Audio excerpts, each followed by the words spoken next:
So welcome to Math 31. This is Lesson 8 on the substitution method. An important section because this is an important lesson because this is where we learn to basically undo the chain rule. And so it gives us more possibilities for integration, because up till now we can really only do it term by term, and we can integrate individual terms, but that's only really good for simple trig expressions and also sort of basic polynomial functions. So if you think back to the chain rule, for differentiation, dy dx is equal to dy du times du dx. Now we know that, and we're aware too, I hope, that that is how you differentiate composite functions, where you have one function nested inside another, usually in the form of a bracketed function raised to an exponent. Now this is another way to look at the same thing. The derivative of f at g at x is equal to the derivative of the outer f prime g at x times the derivative of the inner g prime at x. And so, given that that statement is true, then the reverse would also be true. So if we were going to take the antiderivative of f prime g at x times g prime at x, it will take us right back to the beginning. So this is leading somewhere. It's awkward the way it's expressed right now, but if we do make a substitution, so if we said, for example, let's make g at x equal to, well, just u, then this expression can simplify down to f prime at u, then g prime at x could be written as the derivative of the u function with respect to x, and then dx is still there.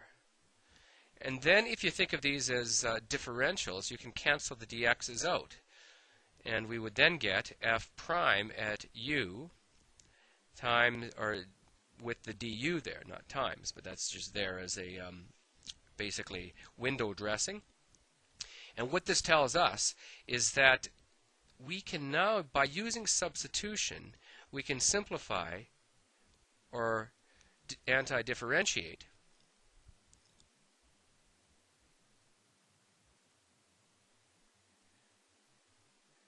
complicated expressions. Or if you prefer, we can undo the chain rule. So the trick is, in the original integral, we replace one of the factors with a variable, usually u. Now it takes a bit of practice to get good at these, and that's because it's not the sort of thing you look at, particularly for the sort of mid-plus level ones. You don't tend to look at these and have an answer for it. So it takes a little bit of practice. But let's start with some fairly routine ones. So integrate the following. 2x times 3x squared minus 5 to the 7. Now this expression would be hard for us to do, or would have been hard previously, because we'd have to FOIL that out 7 times multiplied by 2x. So it definitely requires another method. And you will look at this and you maybe are even thinking that this, to get this answer, somebody might have differentiated by using the chain rule. So what we do, off to the side, we make a substitution for the 3x squared minus 5. So u is equal to 3x squared minus 5. And then when we differentiate that, so we go du dx. So even though ultimately we're trying to integrate, we have to do differentiation to get it set up. So the derivative of u with respect to x is equal to 6x.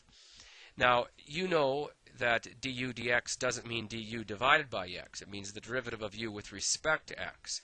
However, if you did treat it like a differential, that is, like a variable expression, you could isolate the dx and express it as du over 6x. And the reason I did that is because I want to use substitution, the substitution I made, to express this one in a different form, where we can work it out. Because what we get now is the 2x is there, and that's the problem term. But this is 2x times u to the 7. And then dx we replace with du 6x over 6x. So see what we're doing? We're treating it like it's a quotient, like we're solving for dx as a variable in an expression. But what happens, which is what we want, is that the x's will now divide out. The 2 over 6 will also simplify to 1 over 3 u to the 7 du. So now we have an integral expressed in terms of u.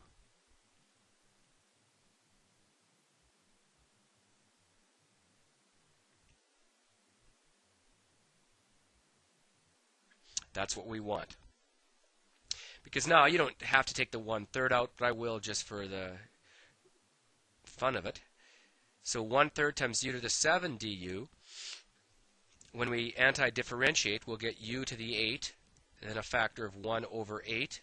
This is multiplied by 1/3, and then plus c.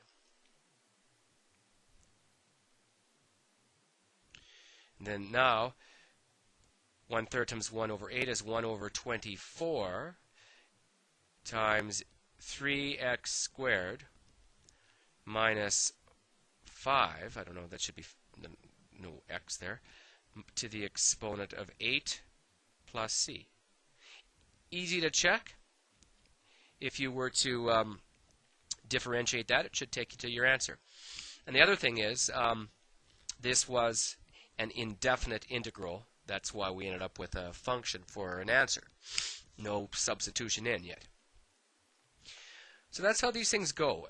It takes a bit of practice to get good at the substitution. You're probably thinking already, well, the key is you take the bigger exponent, and when you differentiate that, it'll cancel out the smaller one. And that's generally true, but even more so, the substitution would be made with the part of the original integral that is the composite part. That is, has the exponent in brackets to the exponent of 7. So we'll see some more examples with that. As I said, though, it does require a bit of practice to get comfortable with these and to recognize when you do this and when you do not have to. Now, number 2, the composite part of the function and also the bigger exponent is this term right there. Because that's the one that's the problem, because it's to the exponent of 3. So off to the side, I do kind of the same thing that I've always been doing. U is equal to x squared minus 4x plus 5. So I'm not worried about the exponent, just the inner function itself. So du dx, is equal to 2x minus 4. Now the idea is that you cancel out that 2x minus 4.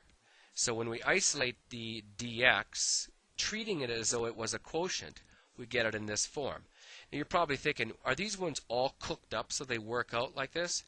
The answer is generally yes, because if you think of that somebody had once upon a time differentiated an expression to get this, then they would have used the chain rule, which means that at some point they do have to differentiate the inner expression in order to make it work. So they do seem to work magically, but that's not as surprising as it may seem. So now we get u to the exponent of 3. I'll keep the 2x minus 4 there for now. Most of you will get very quick with the replacement, so you can go more directly to the answer. I replace the dx with du over 2x minus 4, and then we're in business. The 2x minus 4's go away on us, and then, which is of course what we want, and we end up with a very, very routine integral, u to the 3 du, expressed in terms of u. And then this becomes u to the 4 when we anti-differentiate, 1 over 4 u to the 4 plus c. And then that's going to be 1 over 4. Make the replacement back in for u, and x squared minus 4x plus 5 to the 4 plus c.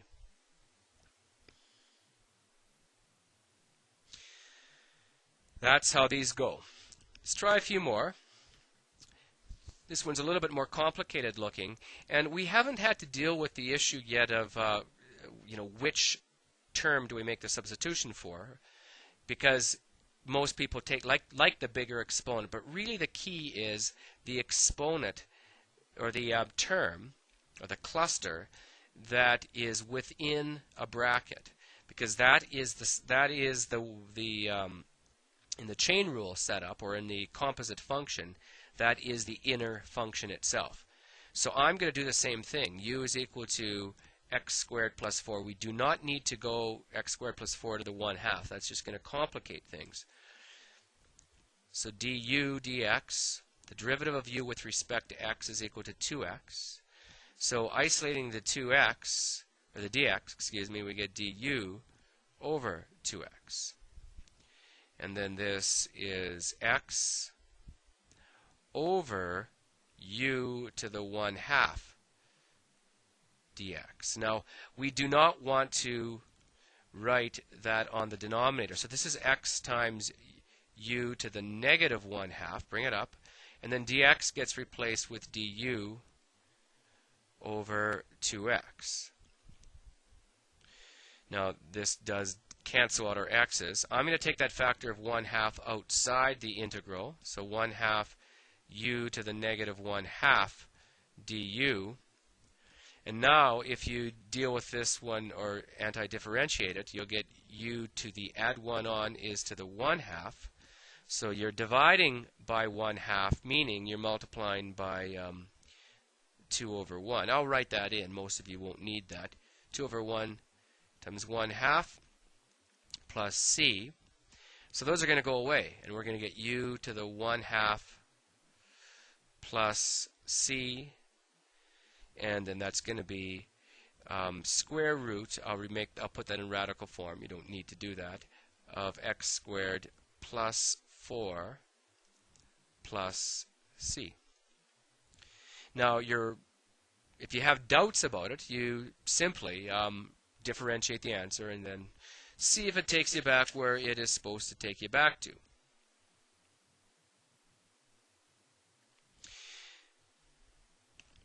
Number 4. Now, some of these ones you probably would be happy doing them on your own and checking the answers afterwards, because this one is not going to produce much new. I'll still go through it though. 3x minus 1 is the bracketed expression, so that's going to be my u value. And you'll see right away that it also very neatly does a cancellation on us. Du dx is equal to 3. So dx is equal to du over 3. So this would simplify to 6 times u to the 3/2. Our dx gets replaced with du over 3. So this becomes the integral 2 u to the 3/2 du. So I'm going to bring the 2 out just because u to the 3/2 du. When you integrate, you'll get u to the add-on 1 would be 5 over 2. So that means you're dividing by 5 over 2, you're multiplying by 2 over 5, add on the c. So this gives us 4 over 5 times u, which is 3x minus 1 to the 5 over 2 plus c. And if you're inclined, you can check to see whether this one works out by differentiating. I won't bother though. Number 5 I'm going to skip over because it doesn't break any new ground. It's almost identical to number 3, I guess. Number 6, though, is where things do get, well, actually number 6 isn't that fascinating either. You've seen this sort of thing before, so I think what I'll do here is I'll just give the answer, and somebody let me know if there's any question with it. This should be negative 1 over 4 times the square root of 1 minus 4x squared plus c. So feel free to check that one out, but this too is like some of the earlier ones. And number 7, though, is noteworthy. Because up till now, when we make our substitution, you get a real clean cancellation of the unwanted extra variable. Now here you have to confront an issue, because we have always so far made the bigger exponent, the higher exponent, the substituted variable. So some of you are thinking, well, I should make u equal to x cubed, because that way when I differentiate it, I'll have an x squared, which will then cancel with what I want in my denominator. Unfortunately, it's not that simple. The bigger concern is to deal with the bracketed expression, the composite part of the function. So you do really have to make u equal to x squared plus 4. Now, had you made u equal to x cubed, it wouldn't have led anywhere, because in fact the square root of x squared plus 4, the square root of x squared is just x. It really isn't x squared after you take the root of it. So it wasn't. It looks like it's an x squared term, but it really isn't. So even if you'd wanted to, you couldn't have canceled it out that way. But we have to stick to the game plan, which is that the composite function has to be the substituted variable. But it is going to lead us to a problem, because when we go du dx, we get 2x.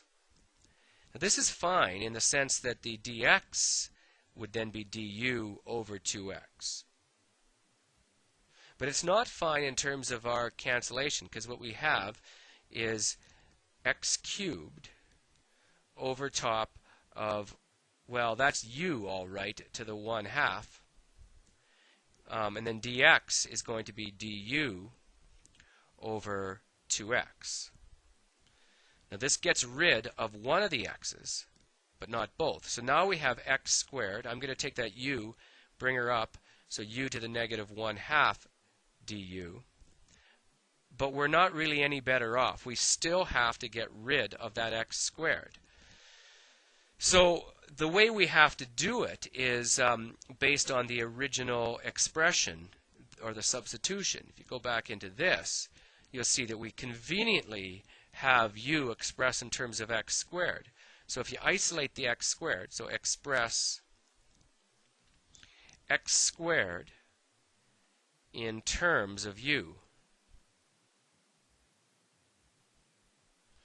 So we would get u minus 4 is equal to x squared. And here we go. This we can handle, because we get u minus 4 multiplied by u to the negative 1/2 du. So it's all in terms of u. Now, what I would do to simplify this one, because some people will stare at it for a while and wonder what to do, the best idea, because it's a fairly simple binomial with a monomial outside of it, is just to distribute it in. So I'm going to multiply that u to the 1 in, and when I do that, u to the 1 times u to the negative 1/2 is u to the positive 1/2. And then minus 4 u to the negative 1/2 du. And I should actually have a bracket around that, just so it's clear what sort of integral we're up against. And then the rest of it should be fairly, should work well.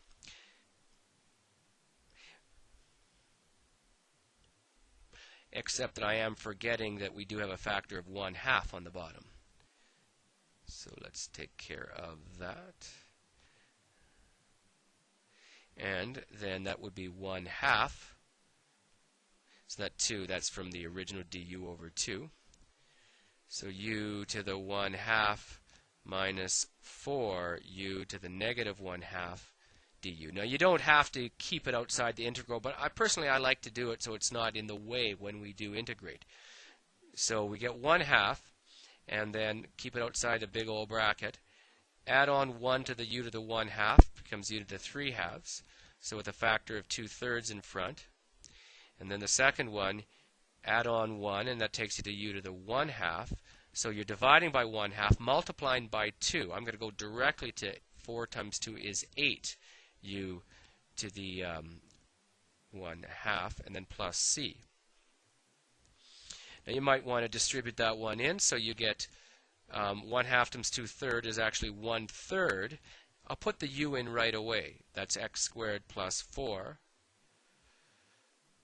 to the 3/2 minus 8 times u, which is x squared plus 4 to the 1/2, and then plus c. And we've done it.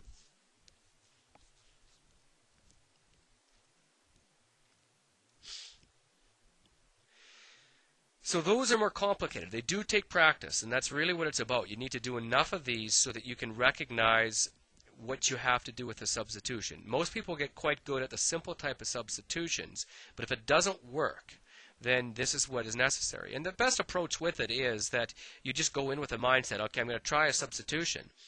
But then once you get to the point say right here, or right here, when you realize it's not going to cancel out, then you have to go into your bag of tricks to find a way to work it out.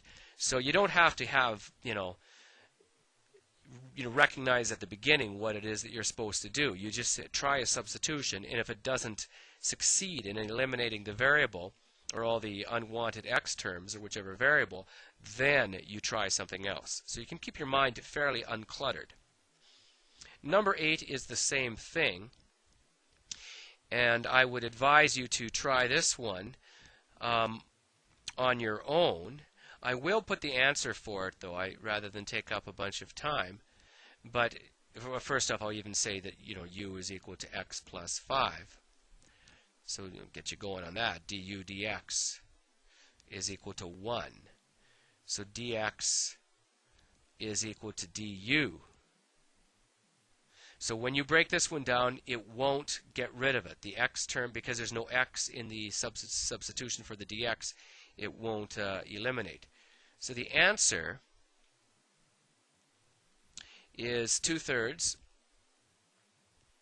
x plus 5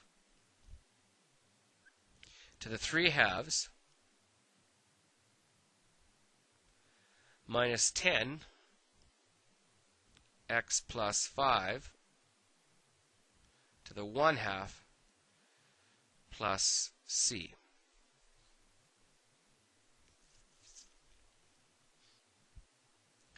And then I'm going to move on to number 9, and then I think I'll do number 10, and that will be it for this batch. I'll finish it off later. First time we had to deal with trig, and here we have cos cubed x and sine x. Now this one will work out pretty nicely. The issue that most people have, they recognize that they're going to have to use a substitution because you've got two trig functions in there. But they don't really know what. And you also recognize that because the nature of the derivative of cos is sine, the derivative of sine is cos, give or take a negative, that they know that this is a chain rule problem. And you have to decide what the substitution is going to be. You could sometimes get away with two different substitutions, but I think that you would probably find, as always, the easiest approach is to deal with the composite function. This is the cos of x, which is a function, cubed. So to me, making u equal to cos x is the approach. With trig, as I said, you can sometimes make it work otherwise. But du dx, the derivative of cos x, is negative sine x.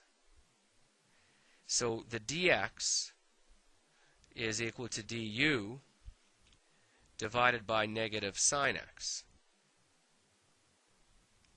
So this integral will now be expressed as u to the 3, and then we have sine x, which is unwanted, but the dx gets replaced with du over negative sine x. So problem has been solved. The sine x's are going to divide out.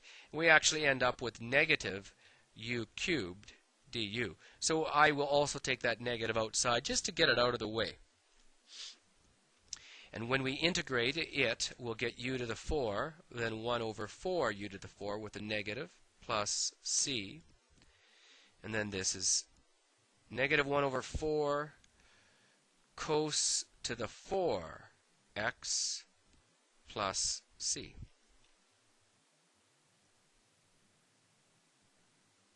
Let's do one more.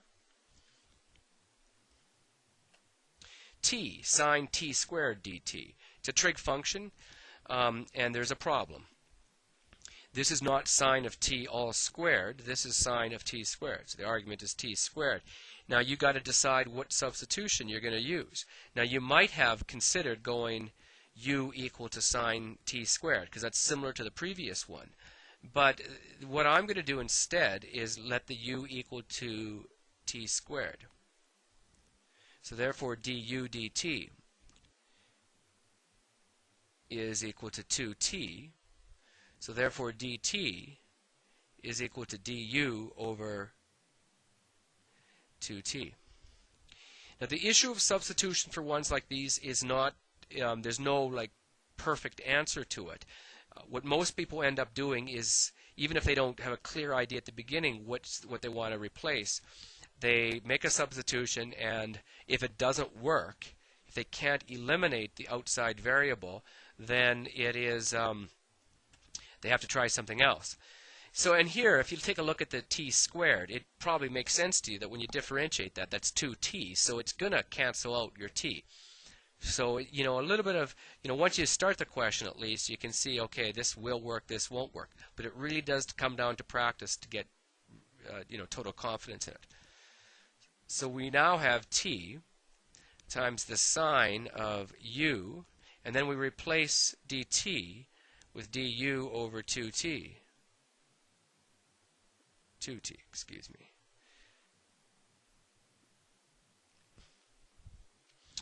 And then, when this breaks, when we simplify the t's out, we get a factor of 1/2, which I'll take to the front. So 1/2 sine u du.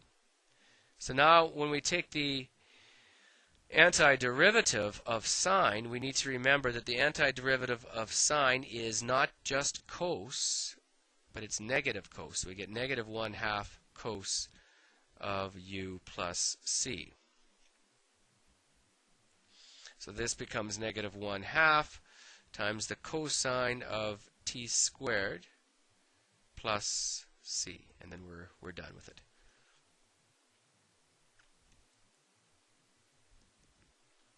So I'll stop there, and I'll finish the remaining ones off in the next class. But this is enough to get going on these and get a degree of confidence with sort of regular substitution problems. So thank you for your time.